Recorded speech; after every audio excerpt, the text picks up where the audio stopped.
We're going to reconvene the Subcommittee on Communications and Technology for purposes of taking opening statements, okay? But we're apparently going to wait for Ms. Eshu, who's on her way back, I know, from votes, to join us. So we'll go back into recess.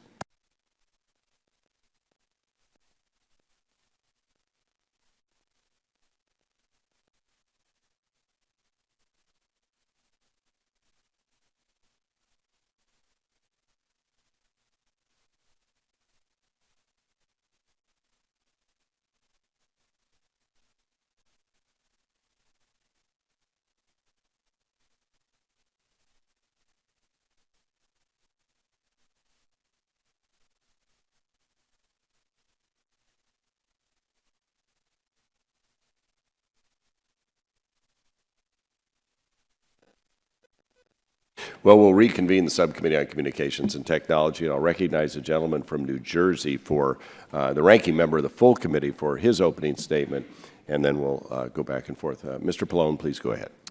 Thank you, Chairman. Today, and also thanks to the witnesses, I know many of our witnesses were in Morocco last week for the ICANN meeting, so I appreciate your willingness to testify so quickly after your return. The National Telecommunications and Information Administration first contracted with ICANN in '98 to perform the technical functions that have made the Internet such a powerful platform. At the time, the Clinton administration suggested eventually privatizing these functions, and now we're on the cusp of completing the transition, but the members of this subcommittee have made clear that this transition cannot take place without measures in place to keep ICANN accountable for its actions. I'd like to congratulate the Internet's multi-stakeholder community on reaching an agreement on a final IANA transition and accountability proposal. I know that getting to this point took an impressive amount of work, but the work is not done.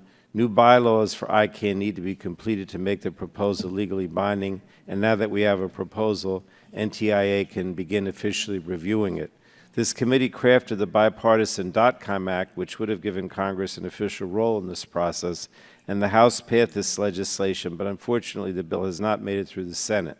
Nonetheless, I'm pleased that NTIA Assistant Secretary Strickling has committed to comply with the ideas behind the .com Act, even if it isn't signed into law. And again, I look forward to hearing from our witnesses. Your testimony will help to inform our own understanding of the IANA transition proposal. Thank you, and I yield back, Mr. Chairman. Gentleman yields back. Chair recognizes the Vice Chair of the Subcommittee, Mr. Latta, for opening comments. Mr. Chairman, I'm going to submit my testimony for the record. If I could ask unanimous consent, save a little time for our witnesses. Indeed.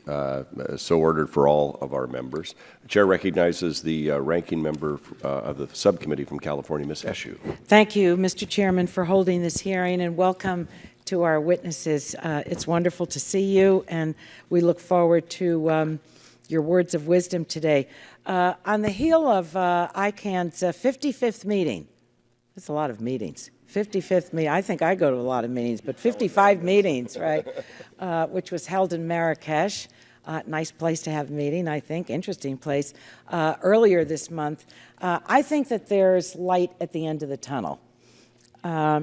My optimism comes in the form of the final proposal that I hope is going to ensure that the IANA transition supports and enhances the multi-stakeholder model of Internet governance, maintains the security, the stability, and the resiliency of the Internet domain name system, and does not replace the role of the NTIA with a government-led or intergovernmental organization solution.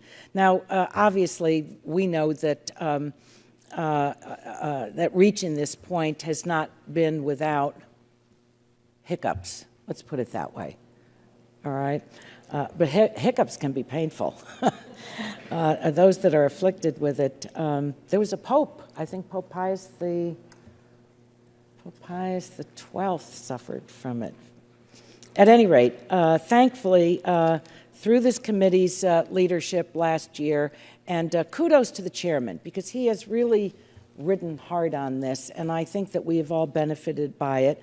The House passed the .com Act by a strong bipartisan vote, 378 to 25. I don't know what these 25 people were thinking, but To enhance transparency and accountability without unreasonably delaying the IANA transition, the legislation provided 30 legislative days for public review of the transition proposal. Now, while the legislation has not been enacted into law, the NTIA administrator committed to this subcommittee last year that the agency will submit to Congress a report certifying that the transition proposal meets the criteria outlined in NTIA's March 2014 announcement, and give Congress an opportunity to review the proposal before settling on any final plan, which we appreciate and I think is appropriate. So the ball is now in NTIA's court.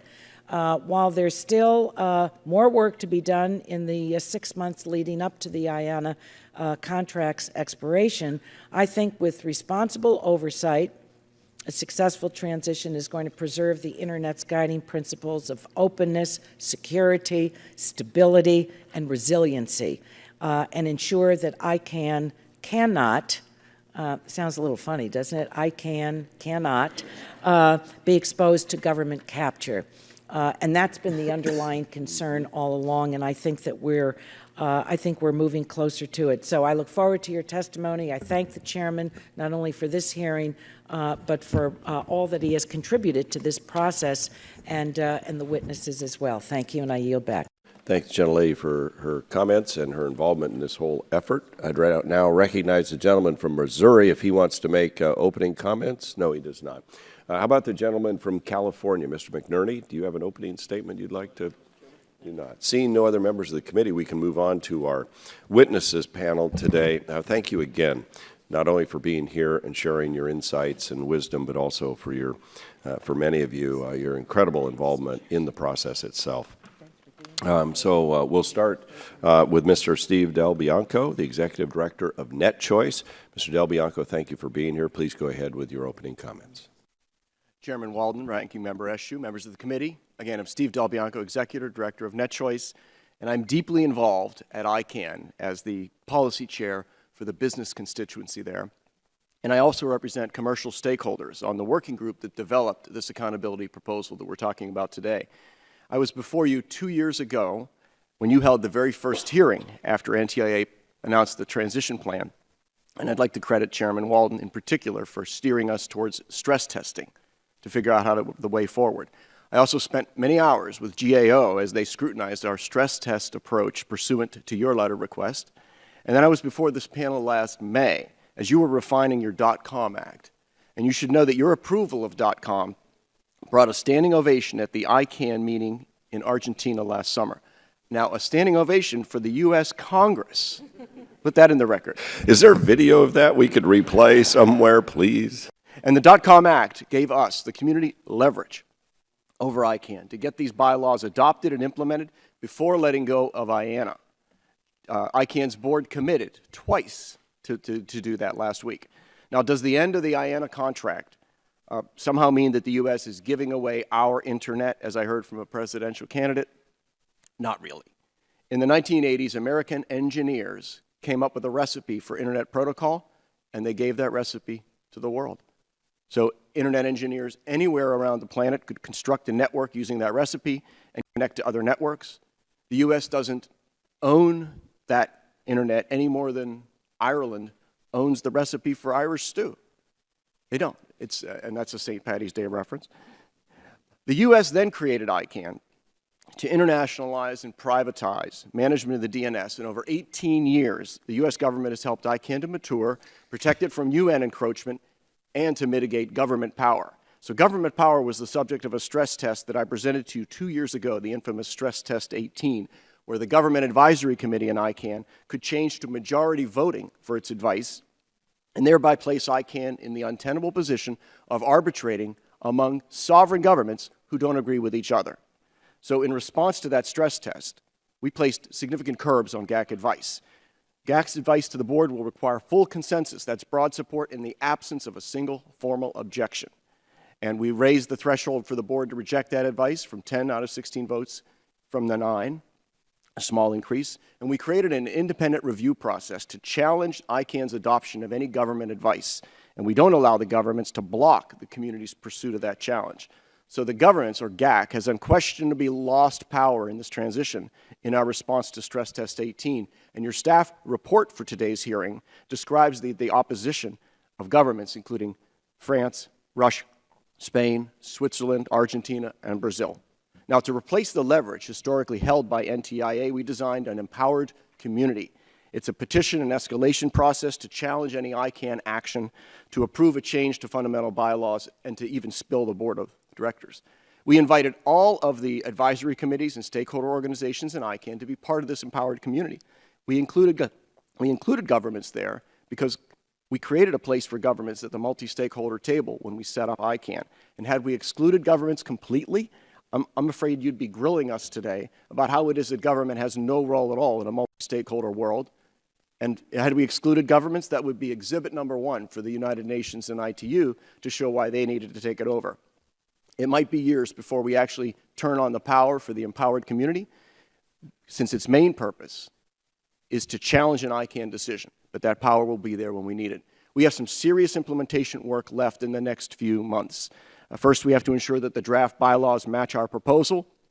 And those of us that are here in the working group will push that through for the ICANN board. They'll approve it. New bylaws adopted by June so that NTIA can hand Congress a report to give you time before the July recess to look at that. It's an aggressive timeline, but we can do it.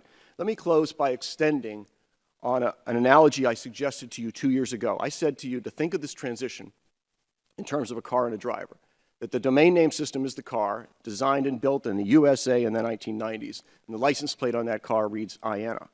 In 1998, we created ICANN as the designated driver. We handed ICANN the keys while watching their driving and care of the car. But all along, the U.S. retained the title to that car as leverage to hold ICANN accountable.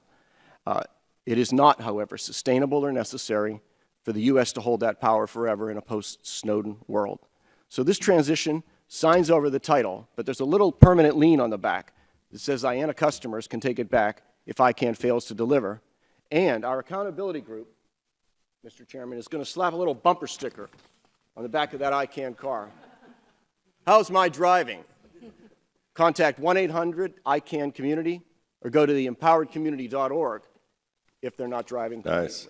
Mr. Chairman, thank you and your committee for your support for the multi-stakeholder community. Your backing was essential, and I look forward to your questions. Mr. Del Bianco, thank you. I think you win the prize for the most interesting props for a hearing we've had in 5 years. I do want to take one exception, however, your comment, the Irish don't control the recipe to the internet. That's true. They do still maintain the control over the recipe for Guinness, though, and that's something we may want to. We'll now go to Dr. Alyssa Cooper, who chairs the IANA Stewardship Transition Coordination Group. Dr. Cooper, delighted to have you before our panel, before our members. Thank you for your participation. Please go ahead. Thank you, Chairman Walden and members of the subcommittee for the opportunity to testify today. My name is Alyssa Cooper. I'm an engineer by training, and I'm the chair of the IANA Stewardship Transition Coordination Group, otherwise known as the ICG. The ICG was formed in July of 2014 to coordinate the development of a plan to transition the stewardship of the Internet Assigned Numbers Authority functions to the global Internet community. The group is comprised of 32 people representing all of those who are affected by the transition: businesses, governments, civil society, Internet users, and the technical community. Last week, NTIA received a package of proposals, one concerning the operational aspects of the IANA stewardship transition, and the other concerning enhancements to the accountability of the Internet Corporation for Assigned Names and Numbers, ICANN. The two plans are interdependent and interrelated, and NTIA is considering them jointly, as is the U.S. government more broadly. My testimony is focused on the operationally oriented IANA stewardship transition proposal because that's the component that the ICG, the group that I chair, shepherded to its completion. There are three important aspects to recognize about the stewardship transition proposal. First, support for the plan is broad, deep, diverse, and global. Hundreds of people from across sectors and geographies put in thousands of hours of work, joined conference calls in the middle of the night, spent weekends, evenings, and holidays to complete this proposal. The effort put into it is truly remarkable and unprecedented. The result is global consensus in support of a plan that's good for the Internet. The ICG solicited public comments on the proposal last year in a similar fashion to the way that a federal agency might solicit public comments. A significant majority of the 157 commenters expressed support for the plan, including U.S. businesses, trade associations, and civil society groups. Furthermore, the ICG, where all of those who are most invested in the smooth functioning of the Internet, supports the proposal unanimously. The second critical point is that the plan provides continuity with how the Internet works today, building on the Internet's success. The strength of the plan is that it keeps in place the same operational realities that have allowed the Internet to grow and to be successful since the 1990s. It keeps the role of the IANA functions team intact and carrying out the same duties as it has now. So on the day that the NTIA contract expires, Internet users should notice no change.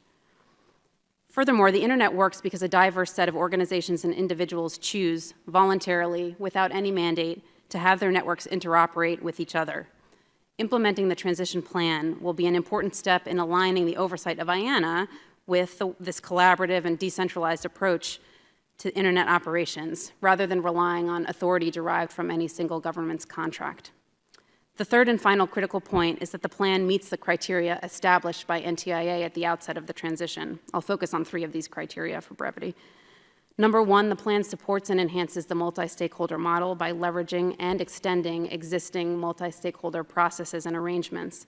The plan upholds a vision for multi-stakeholder Internet governance that all of the communities represented on the ICG share, and that I think this Congress shares as well. Number 2, the plan maintains the security, stability, and resiliency of the domain name system by focusing on continuity, as I just described. From an operational perspective, the plan incurs minimum change while enhancing community oversight over IANA, providing the perfect recipe for security and stability. And number 3, the plan does not replace NTIA's role with a government or intergovernmental organization. Instead, it relies on the global multi-stakeholder community to provide oversight over IANA. This community demonstrates a suite of features that defend it against capture by any single interest, including governmental interests. Those features include open processes where anyone can participate and everyone has a say, the use of transparent public proceedings for all decisions, consensus-based decision-making that never defaults to voting or campaigning, established appeals processes, and the ability to recall or replace underperforming members of the leadership. Taken together, these form the essence of the multi-stakeholder model and the best defense against undue influence by any single entity. I look forward to your questions today and welcome you to send further questions to the ICG at any point during your review of the transition plan. Thank you for your time and interest and your thoughtful consideration of this matter of critical importance to the future of the Internet. Dr. Cooper, thanks again for your testimony and for your work on this very important initiative. We'll now go to Ms. Sally Shipman Wentworth, the Vice President, Global Policy Development, Internet Society. Ms. Wentworth, thank you for being here. Please go ahead. Thank you, Chairman Walden, Ranking Member Eshoo, and members of the subcommittee. Thank you for today's opportunity to testify before you on the transition of oversight of IANA and the impact that it will have on global Internet policy and on the future of the open Internet. My name is Sally Shipman Wentworth. I am the Vice President of Global Policy Development for the Internet Society.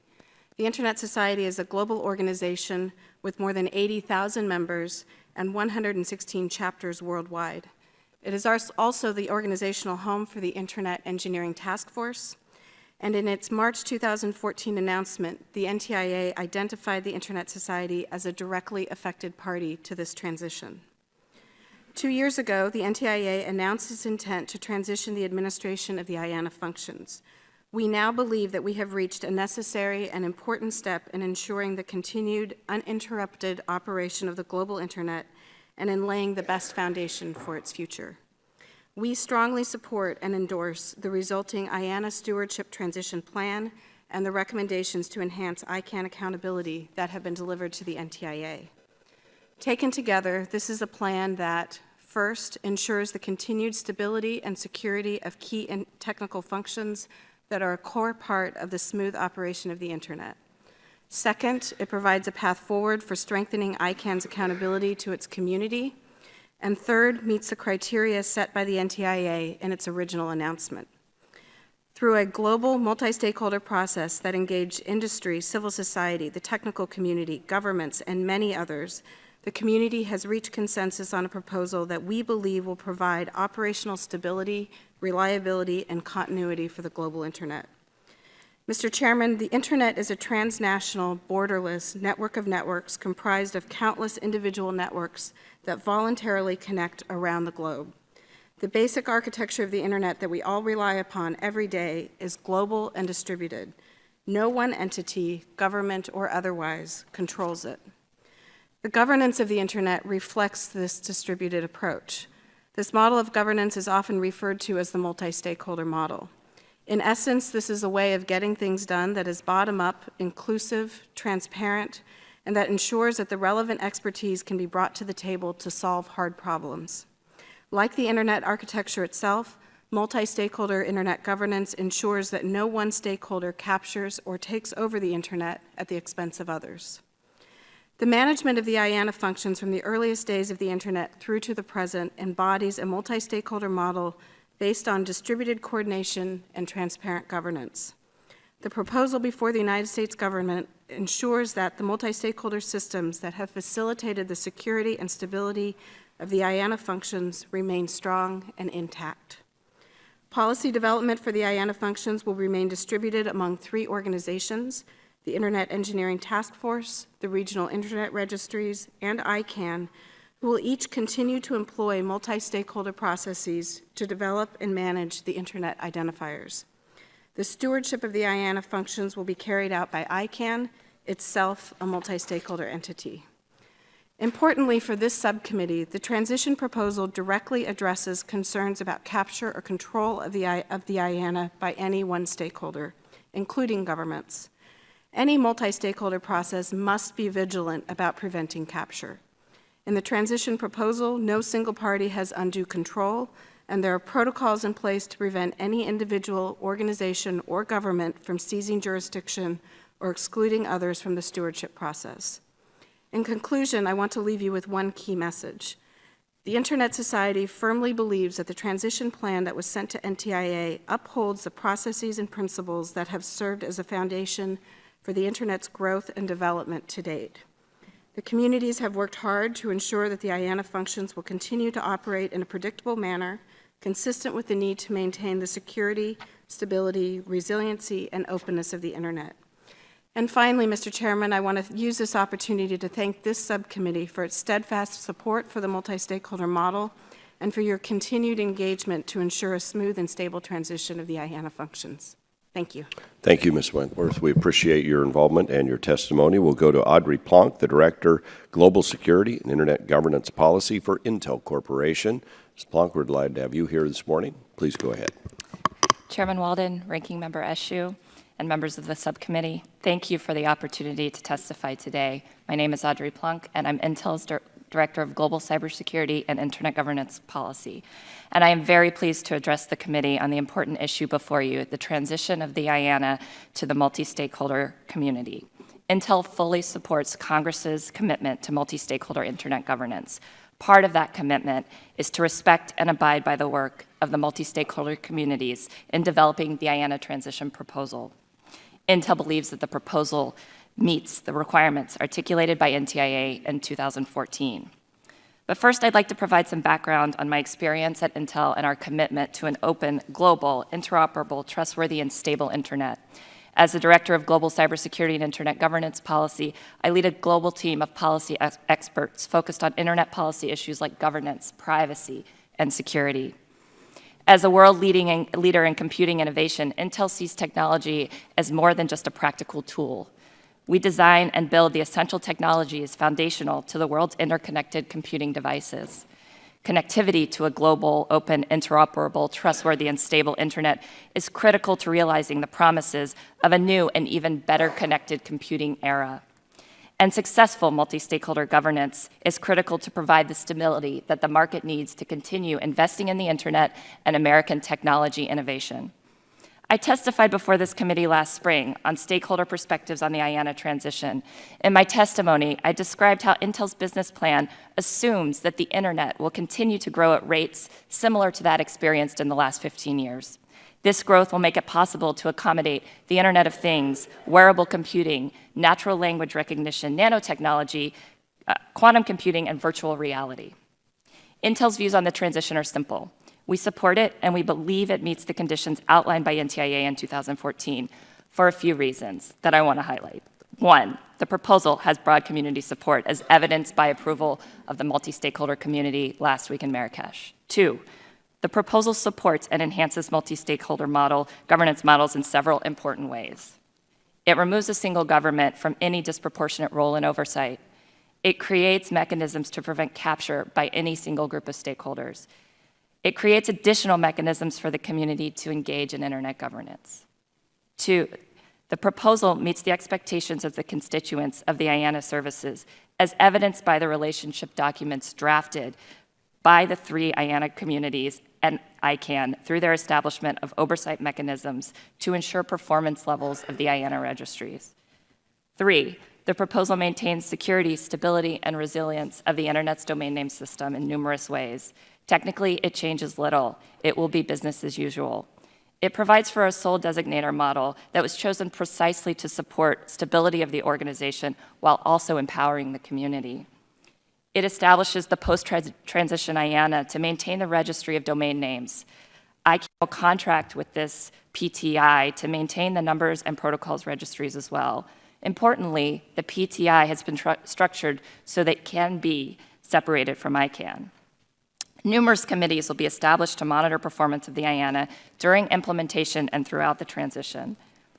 And finally, a parallel testing process for the root zone is scheduled to begin in April. This testing process will ensure stability through the changes to the root zone administration process. Number 5, the proposal maintains the openness of the Internet, keeping the fundamentals of open standards, open communications, and multi-stakeholder governance. And 6, the replacement of NTIA we want in the future. The challenge has really been to translate the principles upon which we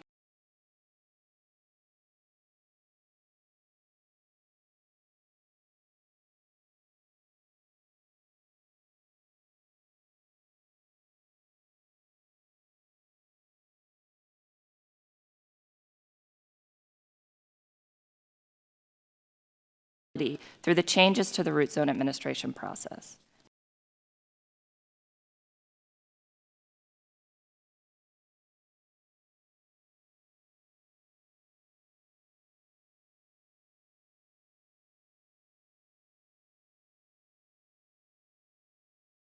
Through the changes to the root zone administration process. Number 5, the proposal maintains the openness of the Internet, keeping the fundamentals of open standards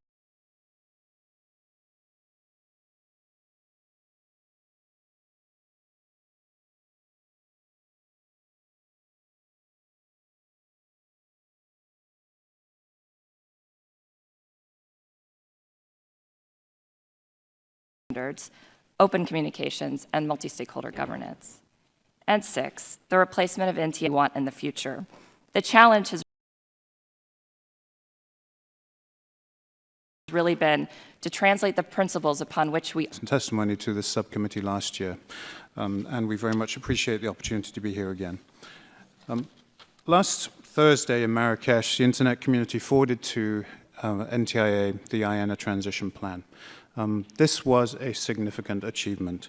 It did so following the global Internet community's approval of a set of recommendations designed to ensure the enhanced accountability of ICANN post-transition.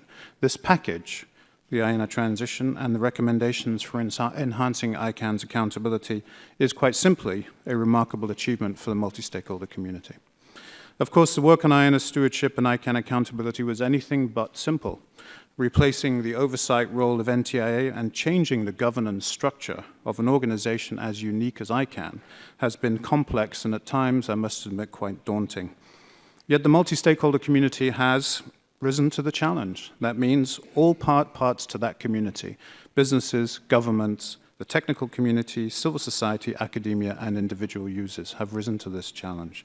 So has the global multi-stakeholder community met NTIA's all-important criteria? And now you'll hear of some things that have been said by other witnesses, so it's good to hear that we're echoing the same things on the panel. In many ways, the IANA transition plan has been a proving ground for multi-stakeholder approaches to Internet governance. Critics tend to dismiss such approaches as difficult, dominated by certain interests, unrepresentative of the larger community. Multi-stakeholder processes have been known to fail. But these two multi-stakeholder processes, the IANA transition proposal and developing recommendations to enhance ICANN's accountability, have delivered thoughtful and robust proposals. Were there difficult moments? Yes, numerous, but participants remained committed to working through them. Were there times when the process seemed to bog down, seemed to resolve, and the resolve seemed to waver? Absolutely, but these were overcome. This two-year process has delivered two proposals that are, I think it's fair to say, the most successful expression of multi-stakeholder approaches to Internet governance yet. As advocates for this approach to Internet policymaking, we need strong examples such as these to point to.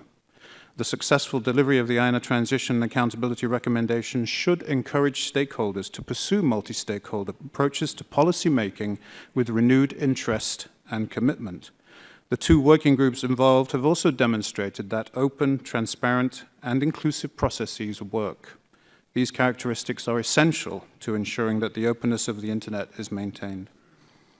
One significant challenge was how to empower the various parts of the community while maintaining the balance of power among them. To a large degree, the community succeeded, but of course not everyone was happy. Some governments wanted more say. Other parts of the community thought that governments could end up having too much power. Differences of opinion are inevitable in these kinds of processes.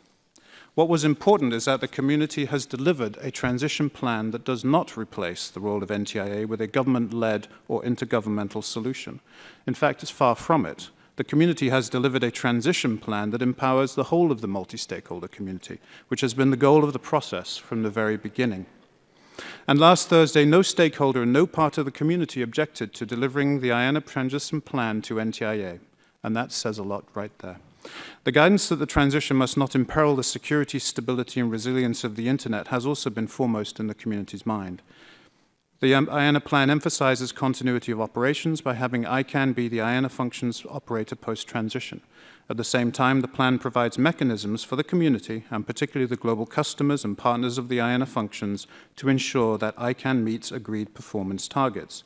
Were ICANN to fail to meet those targets, then the ultimate sanction available to the community would be to change the IANA functions operator. In other words, to seek an alternative to ICANN to undertake essential DNS-related administrative tasks. This same commitment to the security, stability, and resiliency of the Internet guided the ICANN accountability work. The new limited powers provided to the community ensure that the community remains firmly in control when it comes to ICANN's governance. From rejecting strategic plans and budgets to, in the worst-case scenario, of board overreach, removing and replacing the entire ICANN board. These accountability powers are an effective way of ensuring that the stability and continuity of the Internet remain front and center in the ICANN post-transition. There is still much work to be done. Close attention will have to be paid by the community to drafting the bylaws. Implementation of the post-transition IANA will need to be carefully monitored, and implementation of the enhancements to the independent review process, among others. And there will be additional accountability-related work that will continue beyond the transition in areas such as human rights, community accountability, and ICANN transparency. CDT believes that NTIA's criteria have been met and that the community's work on the IANA stewardship and ICANN accountability paves the way for the multi-stakeholder community to take on the mantle of stewardship that the United States government currently assumes. We'd like to thank the subcommittee for this opportunity to discuss the IANA transition, the central role that multi-stakeholder approaches have played in the process so far, and the importance of the transition to broader global Internet governance. Thank you. Thank you for your testimony once again before our subcommittee. We'll now go to the Honorable David A. Gross, former U.S. Coordinator for International Communications and Information Policy, partner Wiley Ryan. Mr. Gross, Ambassador, good to have you back. Thank you. Thank you very much, Mr. Chairman, Ranking Member, members of the subcommittee. My name is David Gross, and I have the honor of appearing before you today on behalf of the Internet Governance Coalition. I respectfully ask that my written statement be included in the record. Without objection. As you are well aware, 2 years ago, on behalf of the American people, NTIA announced its willingness to transition its traditional, contractually based role regarding the IANA functions and ICANN to the broader Internet community if certain strict conditions were met.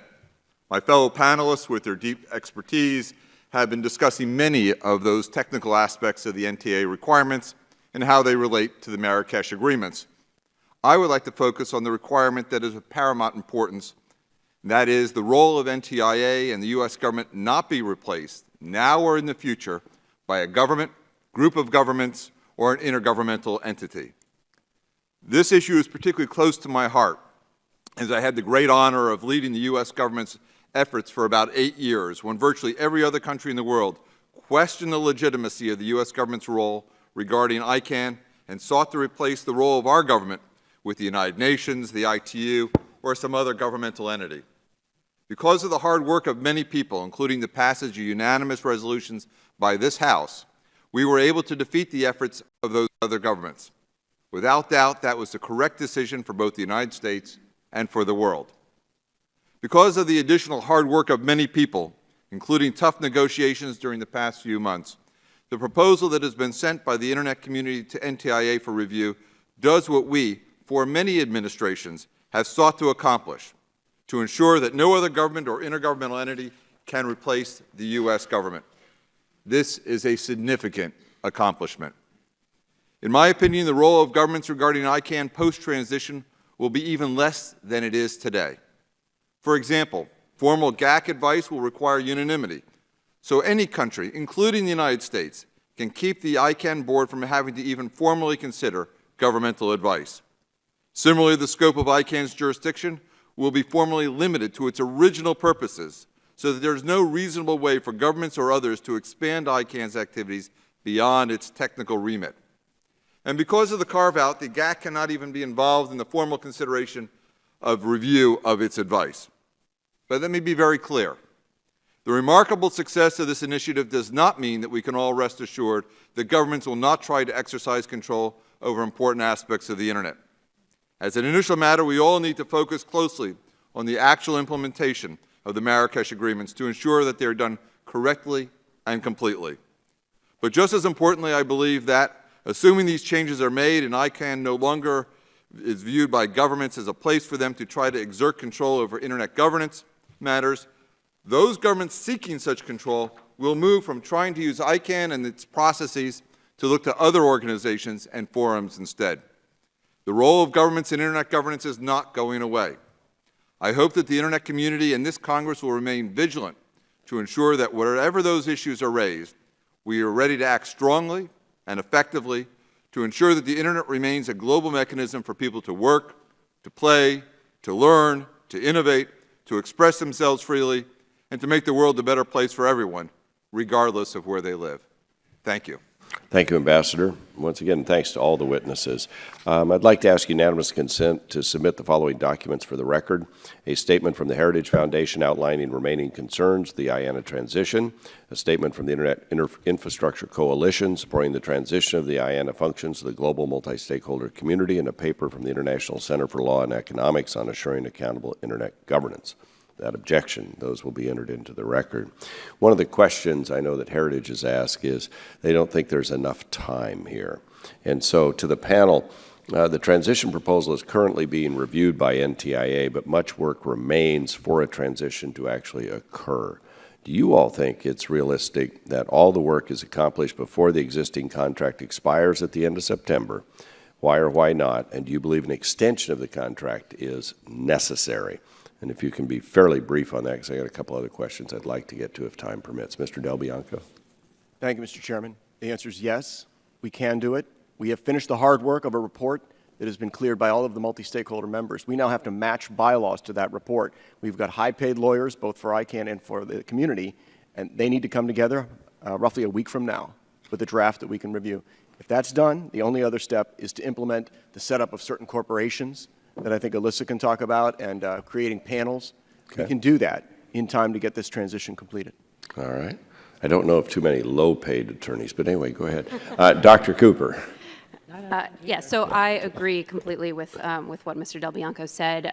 We have sufficient time to complete this. We have the fundamentals are all there in the proposals, and all along this entire process, particularly from the ICG side, the group that I chair, we have driven people to meet tight deadlines, and in every instance, the community has done so, and so I expect that to happen in this case as well, without any need for an extension. Ms. Wentworth, do you agree with that? Yes, we agree with that. We need to remain focused on the implementation, but we think the community can do it. All right, Ms. Blanc? I agree. All right, Mr. Shears? Yes. And Ambassador Gross. I have every expectation that it should be done on time.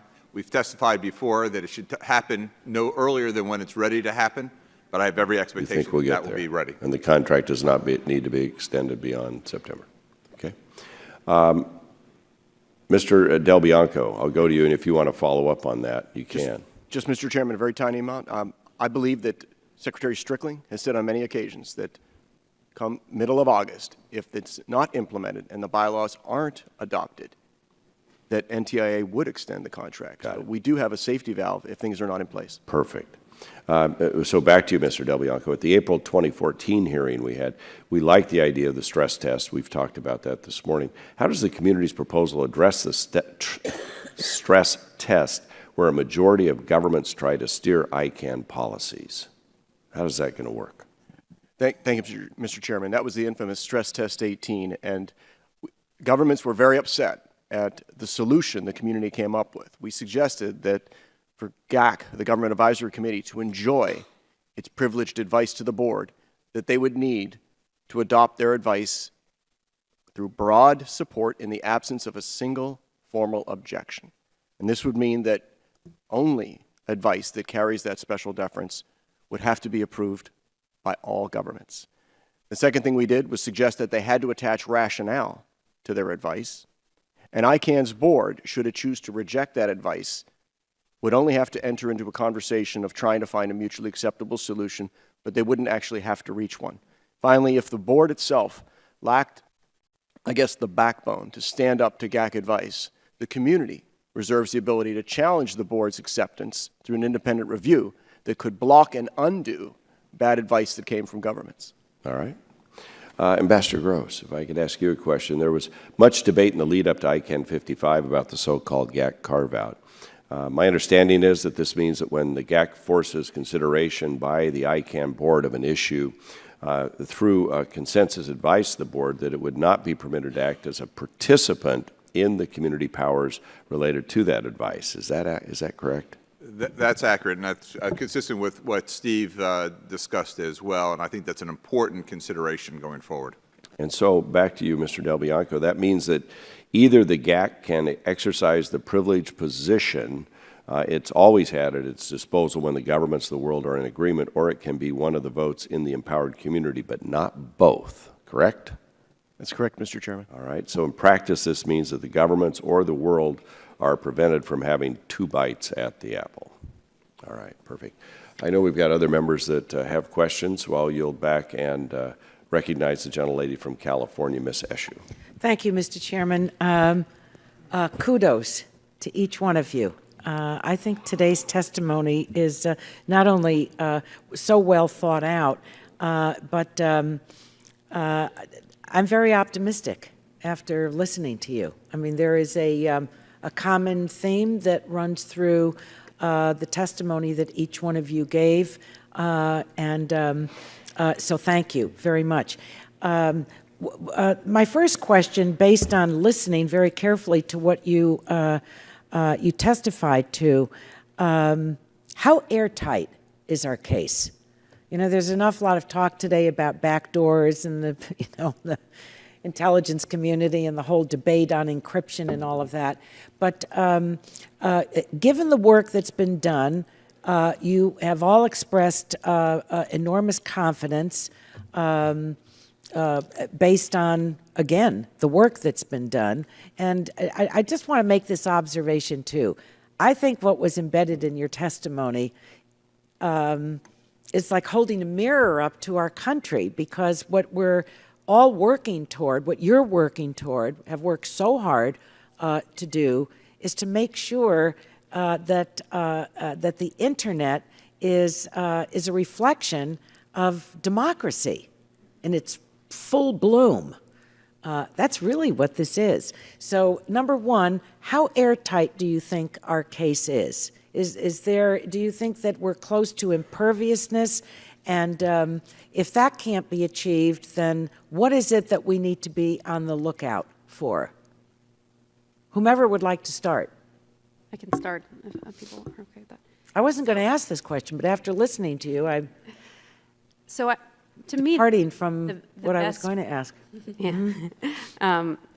The best way to understand how airtight the case is to look at the strength of the consensus and who was involved in this process. I think everyone in this room can appreciate how difficult it is to come to true consensus among parties with very diverse interests. And in the case of this proposal, it's not just a domestic issue, it's a global issue. So you have people from all different sectors, all different countries Well, around the United world. States played a key role in the Paris summit conference. Absolutely, yeah. And if just one country had objected, the whole thing would have collapsed. So consensus, you're right, is essential. Yeah, but I think that's really the best demonstration of how good the proposal is that you have people who truly come from very different walks of life, different places, different industries, who have all gotten behind this and said, we've looked at the details of this and we think it's the right path forward. And that also reflects an intense amount of scrutiny that the proposal has already enjoyed. Multiple public comment periods, tens of thousands of email exchanges on mailing lists. There's been so much review of the details. In terms of the consensus, though, and the work that's been done, and I described it as imperviousness, but where are the vulnerabilities? Do you see vulnerabilities, or do you think we're rock solid and it's not, no one's going to be able to break, go down a path that is unwanted and disrespected by us? I'm being kind in my description. I think it's a very interesting question. I think for those of us who have been involved in this process over the past 2 years and in both working groups, what we have to be now is extremely vigilant so that we don't have those types of occurrences happen. And this between now and over the next couple of months in terms of the bylaws and the implementation, that's the time when we need to be as a community still fully engaged. There's no stepping back from this right now. I just want to raise something that I understand why there was language placed in the FY16 omnibus. It was a rider that you're all familiar with that stated that no funds could be used to relinquish NTIA's responsibilities, et cetera, et cetera. Those are all tools that the Congress uses for very specific reasons, and they are what they are, and they're warning shots. And it's important to have send a message across the bow. But if that were to continue, given where we are now, another rider, what does that do? What message does that send to all of this consensus that you've spoken to? It's a very good question. I think it sends a very negative message to the markets, to the international community, and I don't just mean governments, but I mean the business community, that we weren't serious about carrying forward our commitment to turn this over to the multi-stakeholder community. I think that's bad for investment. It's bad for business. It will incentivize other trade barriers that we see in the tech sector being raised in many countries. It will provide a rationale, and so we would be very concerned about the business impacts of that rider continuing forward. Most helpful, most helpful. Thank you to all of you, and bravo for the work that you've done. This has not been easy. It's been a tough slog, and we're just about there, and I think it's been worth the effort, but we wouldn't be where we are right now were it not for all of you and others that have made this journey with us. So I thank you. I really respect your work. I thank you again. Yield back. Thank you very much. The gentlelady's time has expired, and the chair will recognize himself for 5 minutes. Mr. Del Bianco, if I can ask you the first question. Can you explain the position of the Governmental Advisory Committee as a decisional participant in the empowered community? The GAC stated it would participate as a decisional participant, but under conditions to be determined internally. The purpose of the empowered community seems to be to increase accountability and transparency, but the GAC statement seems to be unclear. Does this undermine the work of the working group? Thank you, Mr. Chairman. The answer is no. ICANN, when it was established, delineated in its bylaws 7 advisory committees and stakeholder organizations that composed and represented global Internet stakeholders. Governments, or the Government Advisory Committee known as the GAC, is one of those 7. The community proposal invites all 7 to participate as multi-equal stakeholders in this empowered community, which only fires up when we need to consider a change to a fundamental bylaw or when there's a petition to object to and override something that the board has done, or even to spill the board of directors. And it's only in those situations where that community has to come together, and each of the advisory committees, through its own methods, will make its decision whether to proceed to spill the board, for instance, or to oppose it. We require support, and it takes more than one of them to object to that. So that's what's meant by the word, I guess, decisional, and that we are recognizing that stakeholders around the world actually do include governments. They represent people in the public policy that they're chartered with managing. So it would not have been even tenable to say to the governments of the world, you don't count as a stakeholder in the multi-stakeholder environment. Imagine what that would do to the problems we have at the United Nations and the ITU today with an ICANN that's largely led by the private sector. Thank you. Dr. Cooper, you described in your testimony the proposal's recommendation to form post-transition IANA PTI to operate the IANA naming functions. Can you explain how this new entity will help achieve accountability, and what will happen with the naming functions if the contract with the PTI is terminated through the IANA function review? Sure, thank you for the question. So the proposal recommends the creation, as you say, of an entity called the Post-Transition IANA, which would be an affiliate of ICANN. In the for-profit world, an affiliate is more often known as a subsidiary, but this is a not-for-profit. And the purpose of the post-transition IANA is really to create a legal separation between the entity that is performing the IANA functions, not just the naming functions, but also the ones related to numbers and protocol parameters, to create a legal separation between the not-for-profit corporation ICANN and the affiliate performing these functions. What this allows is that in the case of the names community, which is grounded within ICANN, if it comes to pass that the community is so dissatisfied with the performance of the IANA functions, they would be able to separate from the PTI, essentially take their business elsewhere. And this is actually a feature of all 3 components of the proposal. Each of the 3 communities, numbers, names, and protocol parameters, has established an ability to create an agreement with the IANA functions operator, and if performance becomes so degraded that they're unsatisfied, they can take their business elsewhere. It's just like a customer service provider relationship. And so this creates a significant amount of accountability, because if the PTI wants to retain the ability to continue performing the IANA functions, they need to meet the performance requirements that the communities have established for them. And in each case, the communities either already have or are in the process of establishing service level agreements with ICANN and the PTI to establish what performance they expect from IANA. So that's how it enhances accountability, by allowing the communities to decide whether the performance of IANA is sufficient. Thank you. And in the interest of time, I'm going to also yield back the balance of my time so we get hopefully all the members' questions in. The next questions will be from the gentleman from Illinois for 5 minutes. Thank you, Mr. Chairman. Dr. Cooper, where would they go? I mean, you're addressing a competitive, obviously a chance to get another service rendered, but where would they go? So, very good question. So the first thing to point out is that all of the communities in the course of this process have expressed their extreme satisfaction with the performance that ICANN has provided. Right, I got that. So the likelihood of this at present is hard to imagine. But I think if you look at what the functions are, they are essentially clerical functions. They are maintaining values in databases on websites. There's not a lot of rocket science going on here. And so it's conceivable that any kind of entity that knows how to maintain values on websites would be capable of performing these functions.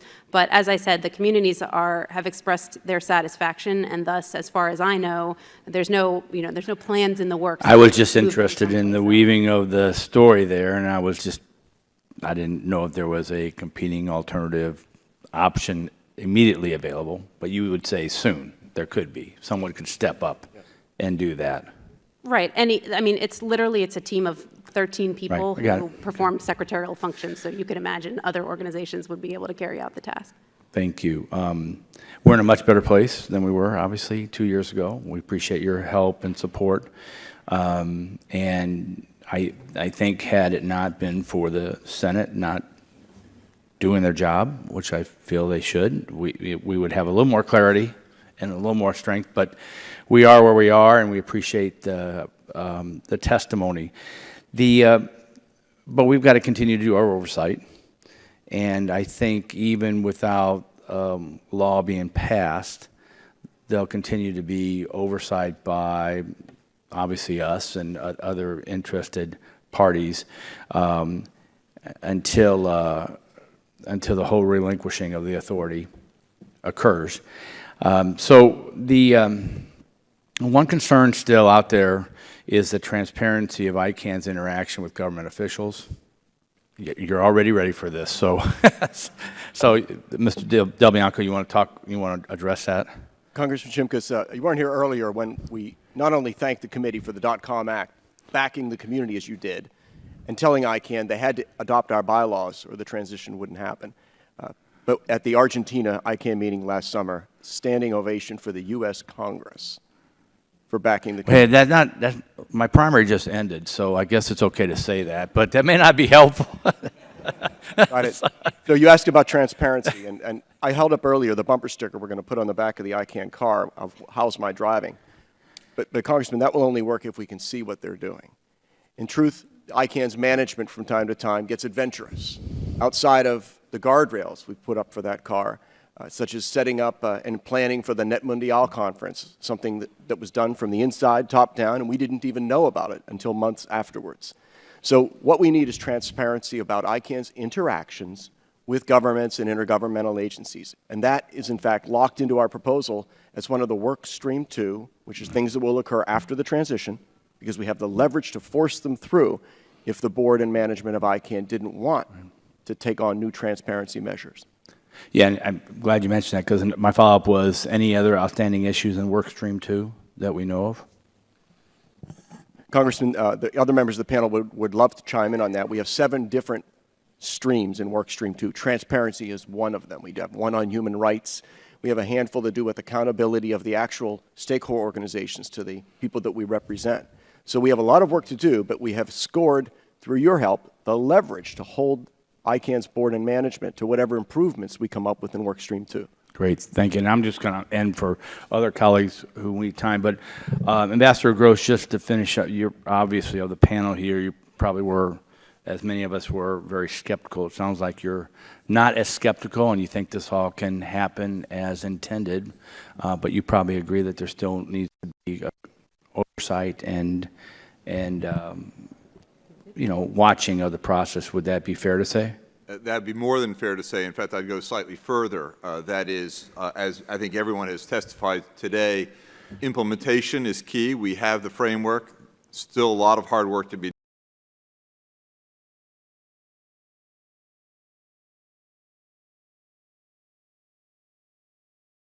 done.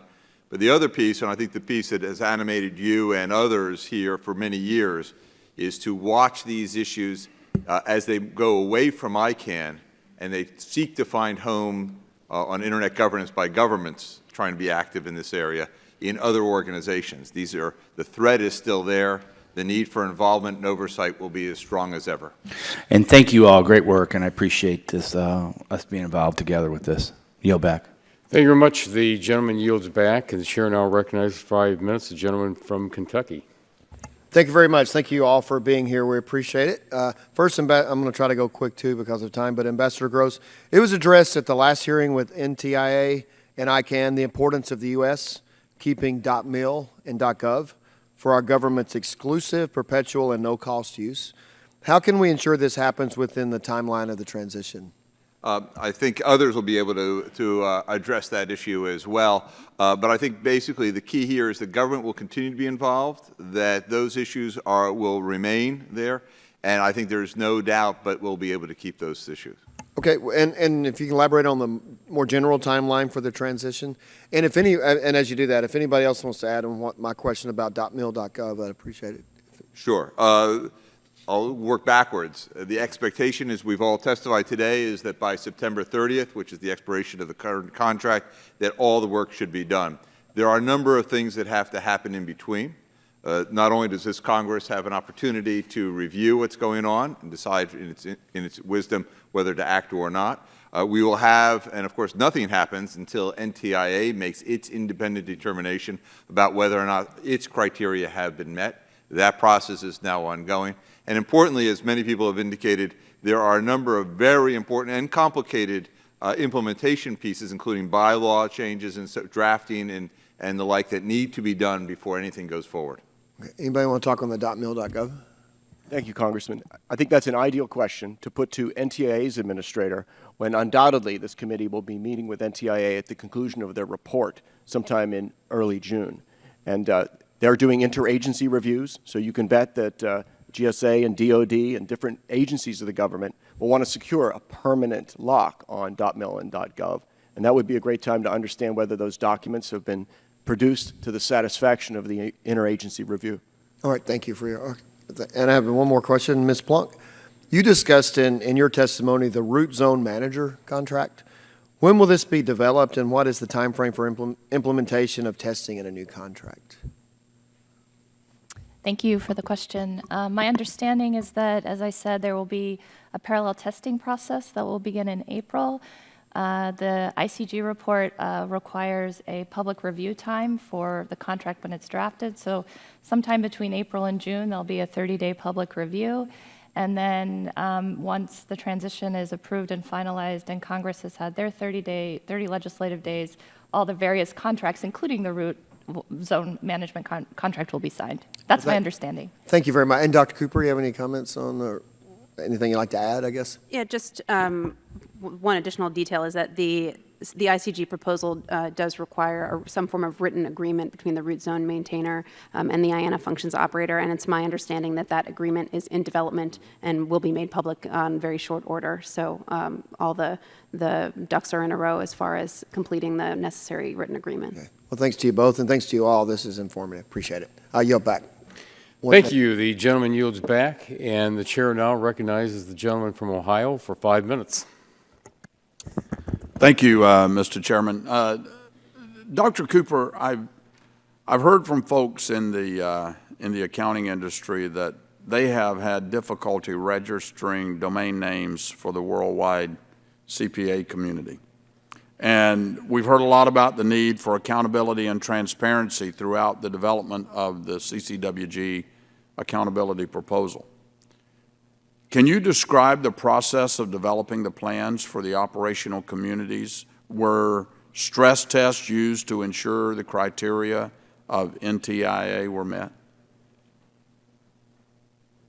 Thank you for the question. I'm happy to describe the processes in the communities. I will say that just to remember, there's two components of this proposal. I can speak to the operational plan, and others may want to chime in on the accountability plan. But as far as the operational plan goes, there are 3 communities of interest for names, for numbers, and for protocol parameters. And each community was tasked with a request for proposals that came from the ICG. And we essentially requested not only a thorough description of what the existing oversight arrangements are for that community's IANA functions, but also what they plan to make them be after the transition, and why that community felt that the plan that they proposed would meet the NTIA criteria, provide a workable solution going forward for the IANA functions. So each of those communities developed its own essentially working group or task force to develop that plan. In each community, they had wide review, open participation from anyone who wanted to participate, and through that process, they honed their plans, sent them to the ICG. We did a review that included looking at whether the proposals individually created sufficient accountability mechanisms for IANA, met NTIA's criteria, and then we looked at them together and said, do these actually work together as a functional whole? So having received proposals from disparate interests, we wanted to make sure that together they would be cohesive. We had some back and forth with the communities to clarify certain things about the proposals and to ensure that they actually would form a cohesive whole. In the end, we issued the entire proposal for public comment, and on the basis of those hundreds of comments received, had some further interaction with the communities, further refinements to the proposal, and eventually issued it as a complete plan. The one other thing I would just note in terms of difficulty with registering domain names, and without knowing the context, it's hard to speak to it, but it's critical to understand what is actually at issue here and what is not. The IANA functions deal strictly with the top level of the Internet's infrastructure. So on the domain name side, that means names like .com and .gov and .us. It does not deal with any procedure for registering domain names at any lower level, like energycommerce.gov, for example. Sure.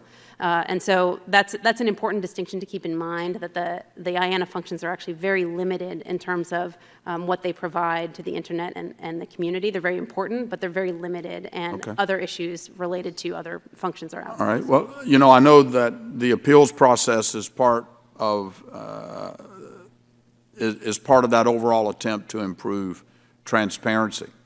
How will this be addressed in the proposal specifically with regard to the appeals process? Thank you. Thank you, Congressman. Stress test 29 and 30 actually looked at the question you raised about, say, accountants, right? Because .accountant was a very popular new top-level domain that was bid by several companies. And if the .accountant company had made commitments about only allowing licensed accountants to get domain names and CPAs, then the question was, could ICANN hold them to that commitment? That was what these stress tests looked at. The team came up with a recommendation, and it says, quote, ICANN shall have the ability to negotiate, enter into, and enforce agreements, including public interest commitments, with contract parties in service of its mission. So the point there is that we looked at those stress tests and determined ICANN could enforce those contracts to ensure that it could protect public interest with respect to domains that signed up for certain criteria for people to register a second-level domain. Okay. Ambassador Gross, do you believe that the proposed accountability changes are sufficient? How can we be sure that these measures will be enough to guarantee accountability in the years to come, and what are the most important elements of any truly accountable transition? Thank you very much. I do believe that if fully implemented, that the proposals that have been set forth will ensure that accountability going forward. I think that one of the key pieces of this is that the mission of ICANN has now been clarified to be quite technical in nature. And therefore, the opportunity for much of the mischief that we have all been collectively concerned about, that is the issue of going off and doing things beyond its formal remit, and therefore being encouraged to do so by governments and by others, will be less. And thanks to the efforts of those who worked so hard on the accountability piece, that the enforceability of ensuring that ICANN does its technical job and no more should be assured. Okay. All right. Well, thank you. Mr. Chairman, I yield back. Thank you. And now we'll go to Ms. DeGette for a question. Thank you, Mr. Chairman. I really just have one question. First of all, thanks for everybody's hard work. The final proposal provides for direct enforcement of the Internet community's ability to remove an individual director or the entire ICANN board through the courts.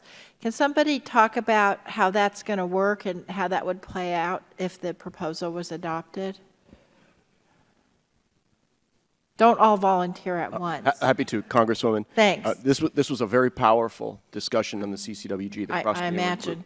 Because it ended up being our ultimate nuclear option power, that if the board is continuing to ignore the community's will, the community's interpretation of its mission, then it might leave us with no recourse other than to remove one or all of the directors. This is not uncommon in corporations and trade associations, and yet ICANN had no such mechanism. So the empowered community that I described earlier would mount a petition to remove one or all directors. Then we go into a consultation process so that the board understood why we were so upset with them. So there's an opportunity at several increments on this decision model to potentially remedy the problem. But if we could not come to terms on it, if we had four groups, four of the advisory committees and stakeholder organizations in favor of spilling the board, they are considered to be gone. California law allows a designator, which is the structure we're using, to have statutory power to remove the board. And I believe we will also require pre-letters filed by each Board of Directors member, such that if this power is exercised in accordance with the bylaw, their resignation becomes immediate. This is to save us the trouble of having to go to court to exercise the power that the California law gives us. And was there pretty much consensus around this after the debate and discussion? It was a consensus that was earned by persistence of the community. You can bet that the Board of Directors and their lawyers were none too happy with this and wanted to impose conditions, preordained reasons that you could take the directors down. But the community insisted that we might just have a difference of opinion on what ICANN's mission is interpreted to be. We didn't need to have preordained conditions to take the board down. So we were able to prevail, but there was resistance. Thank you. Thank you very much, Mr. Chairman. I yield back. Thank the gentlelady for her questions, and to our panelists, thank you for the great work you've done to get us to this point. I feel like it's been a really solid partnership to make sure that the Internet governance that we get that right, because it matters for the whole world, not just the United States, but it certainly matters to us. And so with that, I want to thank you all for participating. Members of our subcommittee who may have had other commitments today in other hearings may have some questions, so we hope we can submit those to you for the record and that you can get back to us as you always have in a timely manner. And with that, I thank you again for your testimony, and our subcommittee stands adjourned.